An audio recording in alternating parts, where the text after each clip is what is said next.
Good afternoon, and thanks for joining Washington, D.C.-based Jennifer Schaus and Associates in our Get FAR Cited in 2020 complimentary webinar series. As you know, the FAR, or Federal Acquisition Regulations, is the rule book that the federal government must follow when making purchases. Our webinar series pulls from contracting experts to explain each part of the FAR. It is complimentary and recorded. We'll post all of the recordings on our website and YouTube channel, where we have over 400 government contracting webinars available for download. A special thanks to our webinar partner in this series, the National Veterans Small Business Coalition Education Foundation. Please visit their website to learn more about the organization. We would also like to thank our friends at Open the FAR for their sponsorship. If your organization is interested in sponsoring the series or one part, please contact hello@jenniferschaus.com. And now a little bit about us. We work with primarily large businesses to help them navigate the federal marketplace. We work with both product and service companies as well as software firms. Our clients span the globe and include publicly traded organizations in a variety of sectors. We provide market analysis reports, contract administration, contract vehicle assistance, and more. All of our services can also be built into a training course for your team. Learn more about us at our website. And we would now like to let you know about some ways to reach government and government contractors through us. We offer advertising and sponsorship opportunities through our weekly newsletter and also in our webinar series. For pricing or to place an order, please email us at hello@jenniferschaus.com. And as noted, we have over 400 webinars in our archives. And as we continue to educate federal contractors, I would like to bring to your attention our webinar schedule for 2021. The full schedule and speakers are all confirmed.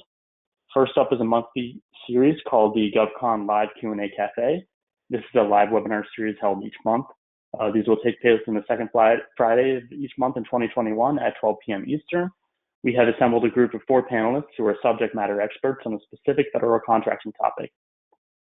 The panelists will make a short presentation about the topics listed here on your screen, and then take your live questions about that topic.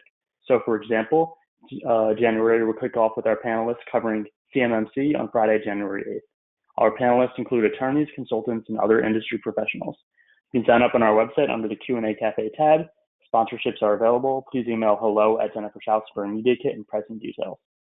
And our second webinar series in 2021, we will be covering each part of the DFARS, or Defense Federal Acquisition Regulations. Similar to our current FAR series, this will be a weekly series dedicated to defense contracting, its rules and regulations. This series is complimentary and will be held on Wednesdays at 12 p.m. Eastern. We will run through the parts sequentially, which means that we will start the year with DFARS Part 201 and finish with Part 252 at the end of the year. You can sign up on our website under the DFAR tab. And again, sponsorships are available. Please email hello@jenniferschaus for a media kit and pricing details. Now let's move on to learn a bit about today's speaker, Wojciech Kornacki. You can find his contact information here. And today we are covering FAR Part 51 with Wojciech. Thank you so much for joining us, and the floor is now yours. Good morning, everyone. My name is Wojciech Kornacki, and I'm an attorney with Watson & Associates. First and foremost, I would like to wish everyone happy holidays, and I hope you're ready for the weekend. Next slide, please. This is our agenda. Essentially, first, we'll be talking about Part 51.101, and next, we'll talk about Part 51-200.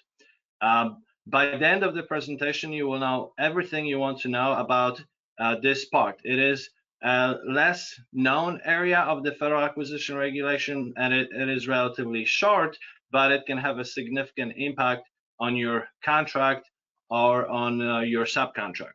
Next slide, please.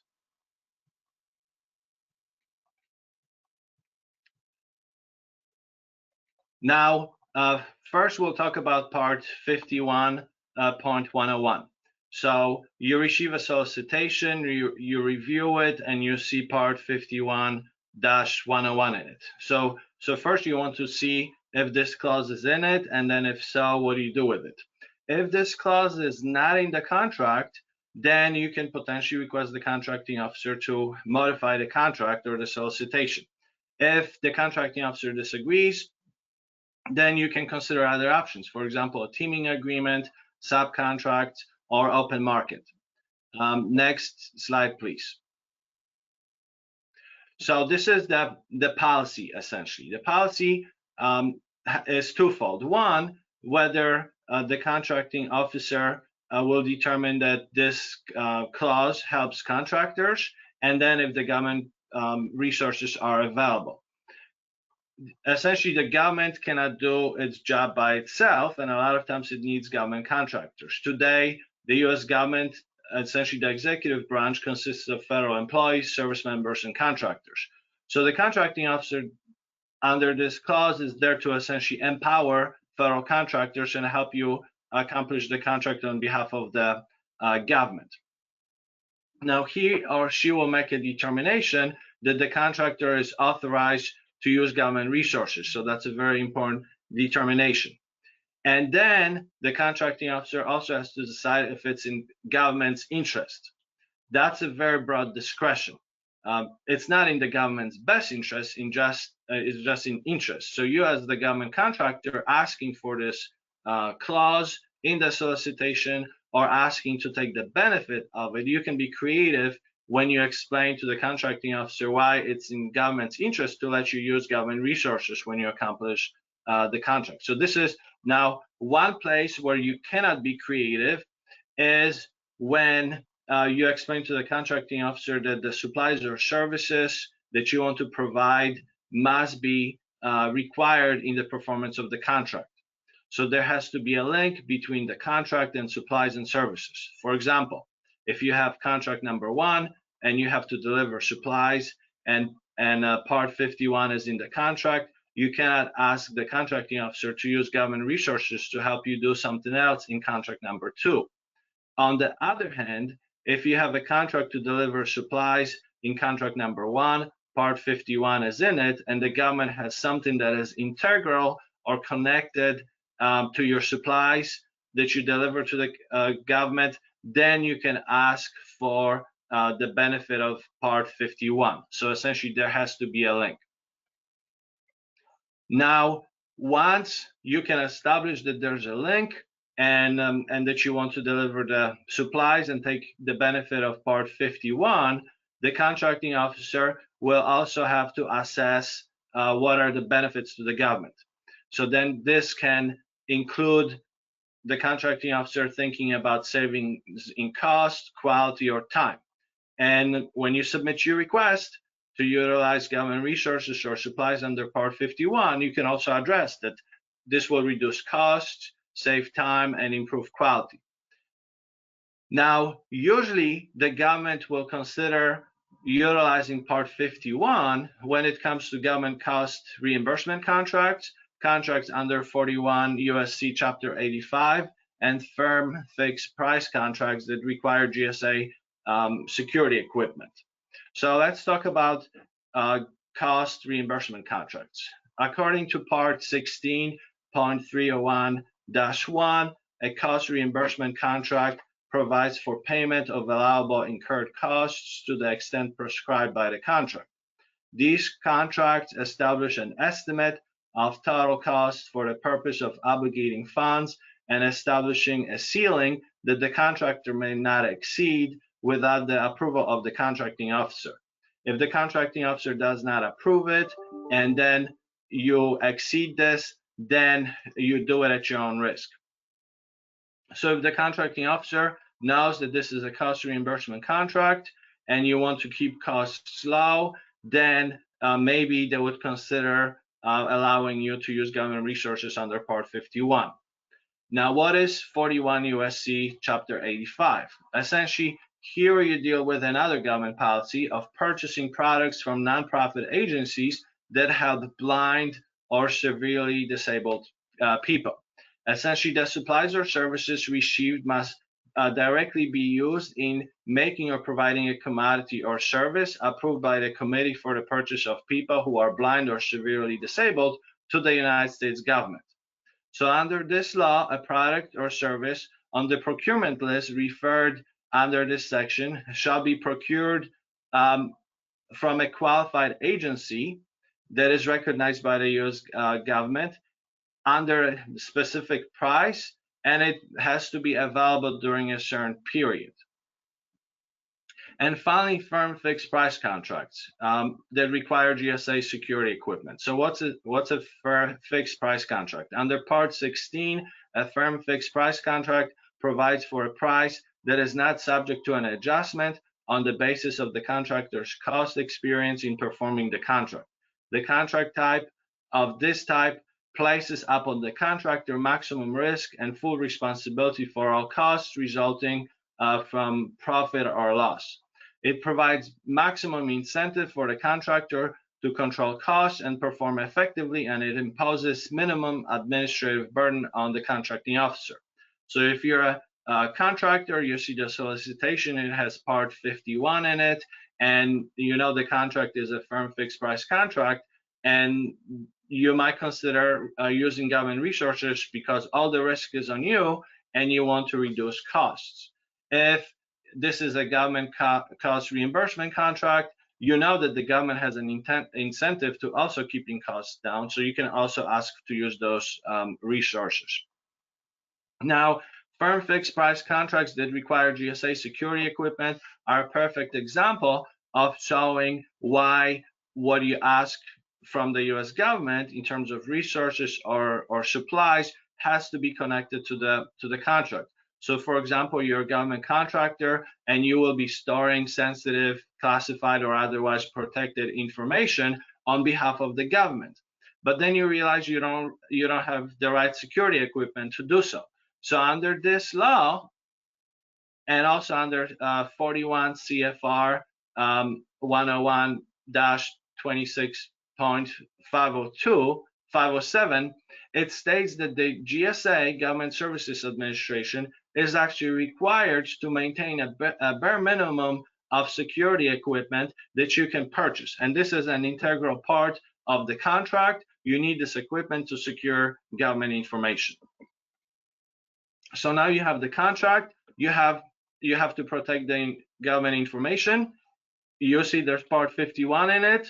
So this allows you to contact the contracting officer and explain that in order for you to properly secure government information, you need to use GSA security equipment. And this is a perfect example. Now, the law of 41 CFR 101 requires GSA to have federal supply schedule contracts for security equipment to satisfy standard demand that is not appropriate for consolidated procurement and does not exceed the maximum order limitations. So essentially, the government has already made provisions under Part 51 for you not only to be able to use government resources, but the government also requires GSA to have some of those resources available depending on what your contract says. And again, this usually involves ancillary supplies or services that are in support of the overall contract. Your overall contract says protect the information, deliver supplies, and then Part 51 allows you to have an integral part of that contract secured through GSA. Now, the items cannot be the primary purpose of the work ordered and must be an integral part of the total solution offered. So commonly, this involves options or requests for quotes. For example, you cannot have a contract with the US government to buy pencils for $5, then use Part 51 to go on the GSA Federal Supply Schedule to buy pencils for $2 and then resell them to the government for $5. Next slide, please. Now, once you submit this request and the contracting officer will consider it, the contracting officer is essentially required to analyze certain costs. So first, they look at the administrative costs. What's the burden on the government if the contracting officer allows you to use Part 51 to use government supplies or resources? Then how is this going to impact costs for the items available for the government? So is anyone else relying on those costs? What's the quality? Well, we know that on the federal supply schedule, the quality can be pretty good. So the government will not have to look whether what you deliver is of a different quality or a lower quality, because the government will know you're already purchasing this through the GSA federal supply schedule.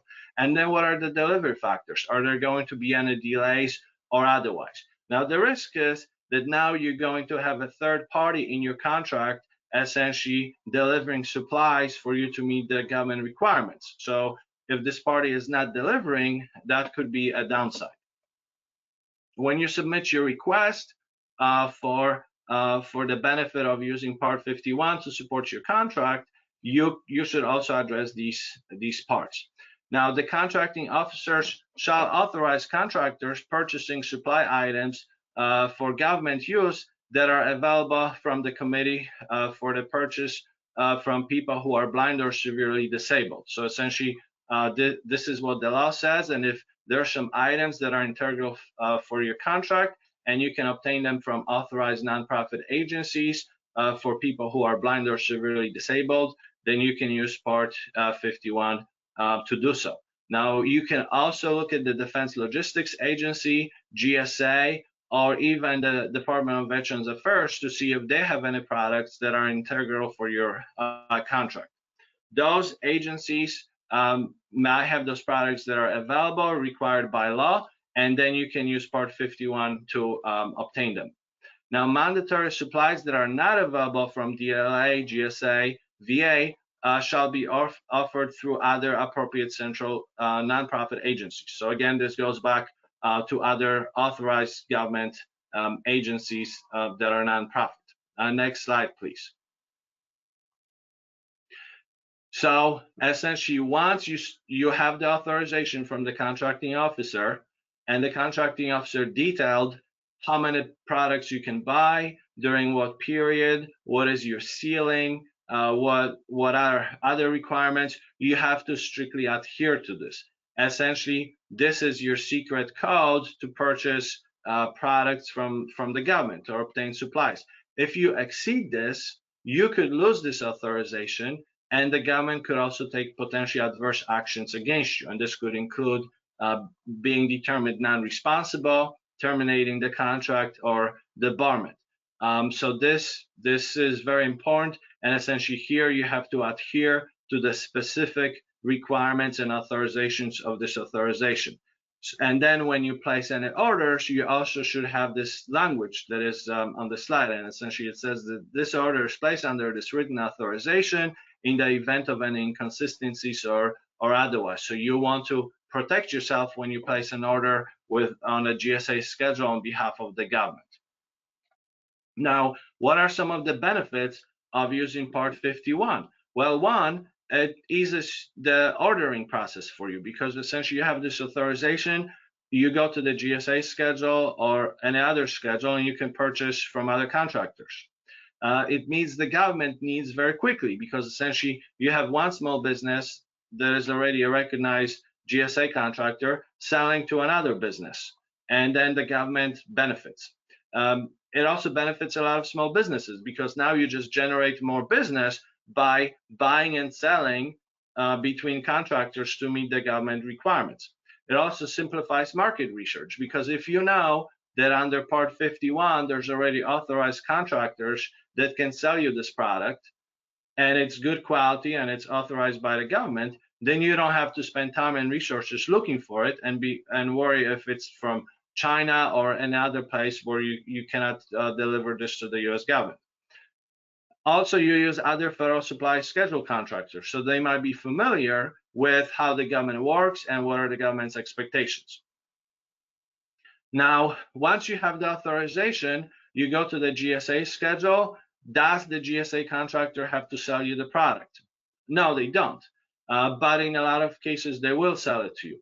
The federal supply schedule contractor selling to the US government under this scheme cannot increase the price. So if you have the authorization from the contracting officer, you know pencils are $5, and then you go to the contractor on the GSA schedule, and then they tell you, well, you're not the federal government, I'll sell it to you for $5.50.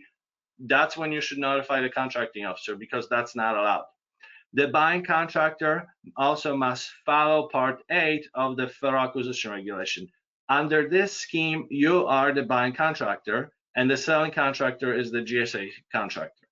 Part 8 of the Federal Acquisition Regulation states that you have to use the authorization to make purchases. So each time you make the purchase, you have to use the secret code from the contracting officer called authorization. You have to pay for everything that you purchase to the federal supply schedule contractor, and then you submit the invoice to the government. The selling contractor is not obligated to make any sales to you, and they can reject it. So essentially, you always want to give yourself extra time in case there's a rejection. Only the contracting officer can issue an authorization. So if you have a federal contract and you have to work with some local or state authorities, they cannot issue you this authorization. It's only the federal government. If there's no authorization and you still try to make the purchases from the general from GSA or any other schedule, or your authorization expired, again, the government could consider this as misconduct, non-responsibility, and terminate the contract. Next slide, please.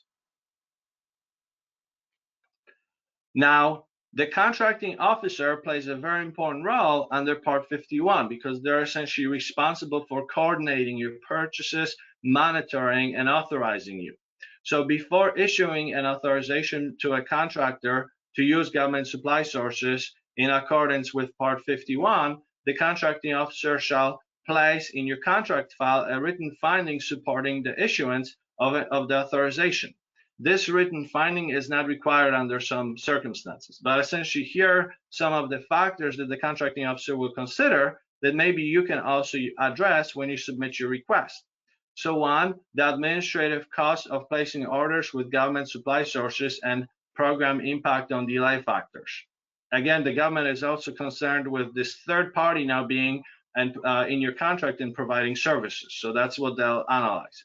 The lower cost of items available through government supply sources. So if you tell the government, we would like to invoke Part 51 of the contract because supplies on the open market are 30% higher than what GSA offers, the contracting officer will consider this.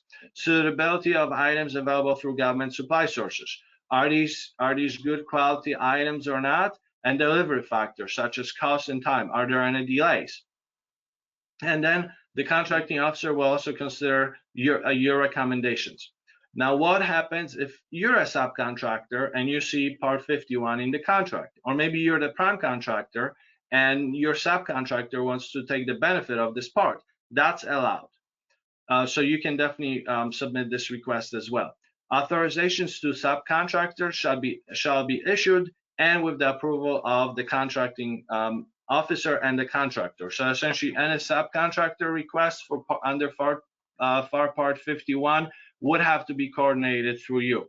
Now, the authorization will be tailored and limited in scope to specific supplies and services, and there will also be certain thresholds or other specific details. So that's critical for the successful performance of your contract to have this authorization, and once you have it, to ensure you completely comply with it. Next slide, please. Now, payment. How does the payment work? So essentially, GSA, VA, or Defense Logistics Agency is not supposed to forward any bills to contractors for supplies ordered from the government stock until after the supplies have been shipped. So essentially, this allows you to have a better cushion when it comes to making sure you can pay for everything the government sells to you. Now, receipt of billing is sufficient evidence to establish contractor liability and to provide a basis for payment. Contracting officers will always encourage you to make prompt payments upon receipt of those billings. So essentially, if the agency from which you ordered is not getting paid, they'll probably contact the contracting officer, and the contracting officer will contact you. So you want to make sure you make those payments as quickly as possible. Next slide, please. Title. So who owns this property or these supplies that you purchase? Because essentially you're paying for them, but then you're using them to complete your contract for the government. So essentially, title to all property acquired by the contractor under the contracting officer's authorization shall vest in the parties as provided in the contract, unless specifically provided otherwise. So when you review the solicitation in the very beginning and you see Part 51, you should also read where it says who owns the title to all this property. If contracts are for educational or with educational institutions and the government property clause 52.245-1, which essentially deals with government property, is used, title to property having a unit acquisition cost of less than $5,000 shall vest in the contractor with the contractor as provided in this clause. Agencies may provide higher thresholds. So essentially, this requires your contract specialist in your business to really carefully analyze this to understand who has the title to this property in case something happens. You should also check for the interplay between Part 51 and any other parts of the contract or the solicitation when you evaluate the solicitation. So here you should make a note to yourself to check for the interplay between Part 51 and any other clauses. Next slide, please. So this is the clause essentially that we're talking about and that you should look for when you want to find out more information about Part 51.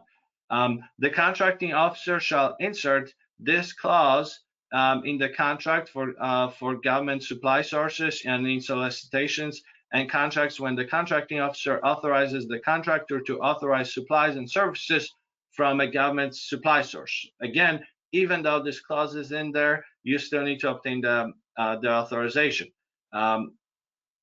Congratulations. This is everything you need to know about Part 51.101. Now we'll talk about Part 52-200. Next slide.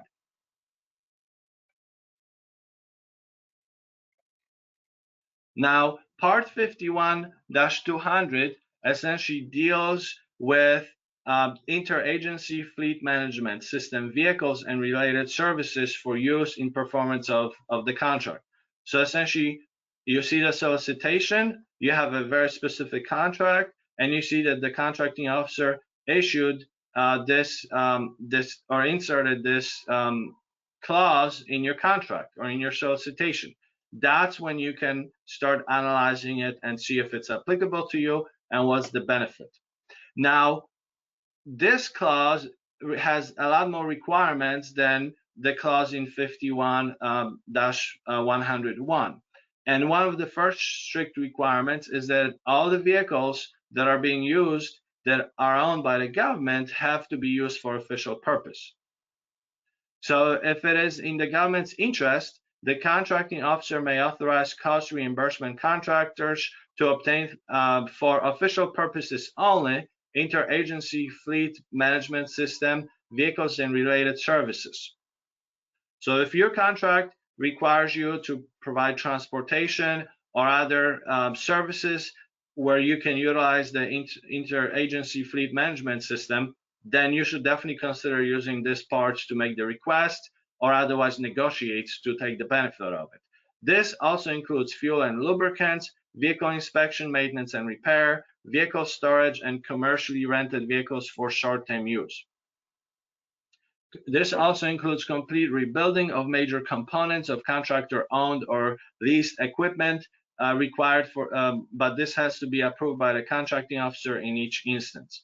Government contractors shall not be authorized to obtain interagency fleet management systems, vehicles, and related services for use in performance of any contract other than cost reimbursement contract, except as otherwise specifically approved. So here, essentially, you're using government property, and the government is especially very sensitive about using their vehicles for official purpose only. So, for example, you cannot have a contract with the government and then use one of the government vehicles to go on vacation. Next slide, please. Now, authorization. The contracting officer may authorize a cost reimbursement contractor to obtain interagency fleet management system vehicles and related services if the contracting officer determines the following. One, that this authorization will accomplish the agency's contractual objectives and affect the demonstrable economies. So this is a higher standard. In Part 51-100, it just has to be in government's interest. So you have a lot of flexibility there to argue that it's in the government's interest. Here, it's a much higher standard. The contracting officer will probably crunch some numbers and do an in-depth analysis to see if it's really beneficial. Another factor the contracting officer has to consider is there has to be evidence from the contract that the contractor obtained motor vehicle liability insurance covering bodily injury and property damage with limits of liability as required or approved by the agency protecting the contractor and the government against third-party claims arising from the ownership, maintenance, or use of an interagency vehicle management system vehicle. So here, there's an additional requirement. Now you need to have insurance. You also have to, the contracting officer will also make periodic checks to ensure that you as the contractor are using the vehicles exclusively under the cost reimbursement contract. And again, this comes to documentation, making sure you're tracking where your employees are going and for what purpose and under what contract. Ensuring that the contractor shall establish and otherwise enforce suitable penalties for their employees who use or otherwise authorize the use of government vehicles for other than performance of government contracts.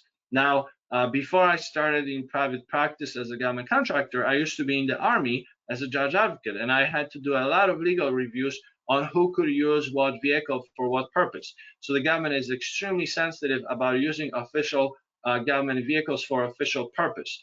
If under Part 51 they authorize contractors to use those, the government will also be very restrictive and specific on who's using it and for what purpose and where's your data to support this. The contracting officer also has to have a written statement that the contractor will assume without the right for reimbursement from the government the cost or expense of any use of interagency fleet management system vehicles and services not related for the performance of the contract. The contracting officer may also consider some of your recommendations when it comes to the authorization. Now, once the contracting officer decides that it's beneficial for the government to authorize this, then you should make sure this authorization is in writing so you can protect yourself. Don't just accept a verbal authorization. Make sure that authorization cites the contract and specify any limitations. If you can only use 2 vehicles and there's only 1 individual who can use them, make sure you have a log sheet or otherwise to ensure that you comply with this. Now, can this also be applicable to subcontractors? Yes. Authorizations to subcontractors shall be issued through and with the approval of the contractor, and the contracting officer authorizing contractor use of interagency fleet management system vehicles and related services will also ensure that the subcontractor is compliant. Next slide, please. So on this slide, once again, you see a very specific emphasis on restrictions. You have to be very specific on who can use the vehicle. Only authorized employees can do it. There has to be specific billing information, and then also some vehicles might have tracking in them, so the government might track where you're going. Next slide, please. Now, once you start using those vehicles, you want to make sure you comply with all requirements and immediately alert the contracting officer if there's an issue. So, for example, if there's an accident and the government vehicle is damaged, the contracting officer will want to know. If one of your employees has a DUI while driving a government vehicle, that could be a very serious issue for the contract. Next slide, please. So essentially, you receive the solicitation, you look for the right contract clauses from the start, and then once you see them, think about taking an advantage of them. Usually the government anticipates whether the contractor will require certain clauses. So usually there's a reason why there's a certain clause. If you see Part 51, maybe that's because the government historically knows that other contractors utilize this clause to benefit themselves and also the U.S. government. Next slide, please. In summary, when you receive a solicitation, check for the right clauses. Check if there's Part 51 in it. Once you know there's Part 51 in it, see how this part interplays with any other parts. Also check who owns the title to the property if you purchase any property. Once you decide to take an advantage and you can effectively persuade the contracting officer that it will benefit the government, make sure you obtain the authorization in writing and comply with all the requirements in this authorization. Also, you need to be familiar with Part 8 during all the transactions. There's no price reduction clause under Part 51 when it comes to sales, and a federal supply schedule contractor does not have to sell you what you want to buy from them. The contracting officer will monitor whether you, as the buying contractor, are in compliance with the authorization and any other requirements. If you're the subcontractor and you see that there's Part 51 in the solicitation, you can also try to take an advantage. Some of the benefits of having this clause is, one, ease of ordering from other contractors who deal with the US government, obtaining the supplies or services very quickly, knowing the right standard, dealing with other small businesses that specialize with dealing with the US government, limiting market research, and also relying on other contracting officers and federal supply schedules when it comes to coordination. Thank you very much. This completes my presentation. If you have any questions, you can email me or otherwise contact me. Thank you again and have a good weekend. Bye. Thanks for a great presentation, Wojciech. And to our audience members, we thank you again for participating with us. If you have any questions about this part, please contact our speaker with the contact information you see on the screen. And if you have any questions about federal contracting or need assistance with any of our services, please contact us directly. Thank you again for joining us. This concludes today's webinar.